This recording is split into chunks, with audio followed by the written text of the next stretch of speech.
السلام علیکم دوستانو، په دې هیله چې ټول به راته روغ او جوړ یاست. راشد خان یو ځل بیا په آی پی ایل کې خطرناکه بالینګ ترسره کوي، خو لوبه یې هم وګټله. د هندوستان غوره لیګ آی پی ایل 14م پړاو سیالۍ په 48مه لوبه کې ګجرات ټایټن راجستان لوبډلې سره مخ شوې، چې راجستان لوبډلې د پچې تر ګټلو وروسته لومړی د توپوهنې پرېکړه وکړه. د راجستان لوبډلې ډېره خرابه بې خونده توپوهنه وکړله. په 18.5 اوورونو کې د ټولو لوبغاړو په سوځېدو سره 118 منډې جوړې کړلې.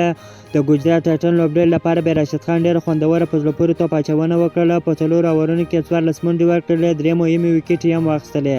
همدغه راز بن رحمت لکنوال هم ډېر خطرناکه بالینګ ترسره کوي. په 3 اوورونو کې 25 منډې ورکړلې او 2 مهمې ویکټې هم واخیستلې. 118 منډه اهداف په تعقیب کې ګجرات ټایټن ډېر خوندوره په زړه پورې توپوهنه وکړله. په 13.5 اوورونو کې د یوه لوبغاړي په سوځېدو سره یاد هدف ترلاسه کړي. د راجستان لوبډلې ته په 9 ویکټو ستره ماتې ورکړه. د لوبې غوره لوبغاړی بیا راشد خان ونومول شو. که مو چیرې دغه ویډیو خوښ شوې ده، په چینل کې نوی یاست نو حتما موږ چینل در سره سبسکرایب کړئ. تر بلې ویډیو پورې د الله په امان.